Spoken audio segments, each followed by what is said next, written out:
আসসালামু আলাইকুম ওয়া রাহমাতুল্লাহি ওয়া বারাকাতুহু। প্রিয় লিডার্স, আমরা জানি wellness agro food and cosmetics limited already 4 বছর অতিক্রম করতেছে এবং ওয়েলনেস এগ্রো ফুডের যে মার্কেটিং প্ল্যান টোটালি বাংলাদেশের প্রেক্ষাপটে একটা আনবিটেবল মার্কেটিং প্ল্যান।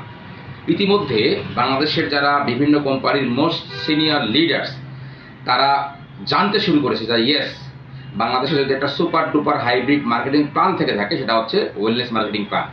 তথাপি আমরা জানি যে বাংলাদেশে ডায়াবেটিসের একটা ভাইরাল প্রোডাক্ট হচ্ছে আমাদের ডায়াফেরা এবং ডায়াফেরা এক্স, সাথে আমাদের মিস্টার ওয়েলনেস এবং মিরাকল পাওয়ার এসে যুক্ত হয়ে আমাদের প্রোডাক্টটাকে সত্যিকার অর্থেই সুপার ইউনিক করে তুলেছে। এই কথা বলার উদ্দেশ্য হচ্ছে আমাদের অনেক লিডার্স কোম্পানির শুরুতে অনেক বিভিন্ন এলাকার লিডার্সদেরকে আইডি করে রেখেছিল বা তাদেরকে জয়েনিং করে রেখেছিল। এখন ওই টিমে জয়েনিং করার পরে তারা দেখা যাচ্ছে লাস্ট 6 মান্থ বা 1 বছর বা 2 বছর তারা কোনো কার্যক্রমে অংশগ্রহণ করে না, কোনো সেমিনারও অ্যাটেন্ড করে না বা নট আ সিঙ্গেল আইডিও করে নাই। তো এখন যারা নতুন প্রজন্মের যারা লিডার তারা তাদেরকে দাওয়াত দিয়ে একটা প্রবলেমের ভিতরে পড়ে যাচ্ছে যে তারা তো এক জায়গায় আইডি করা আছে, কীভাবে তারা ওনার টিমে কাজ করে।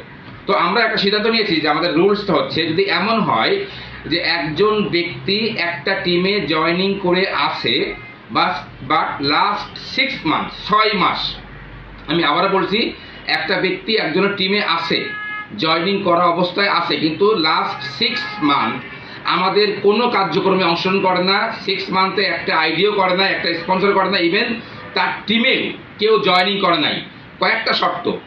একটা হচ্ছে সে লাস্ট 6 মাসে তার টিমে একটা আইডিও হয় নাই, তার টিমে একটা আইডিও হয় নাই, সেও একটা আইডিও করে নাই, লাস্ট 6 মান্থ কোম্পানির সাথে তার সাথে কোনো কথাবার্তা হয় নাই, আপনাদের সাথেও কোনো কথাবার্তা হয় নাই, মানে কোনো রকম কোনো কার্যক্রমের সাথে নাই, এরকম যদি হয় তাহলে এই ব্যক্তি অন্য টিমে জয়েনিং করতে পারবে। ধন্যবাদ।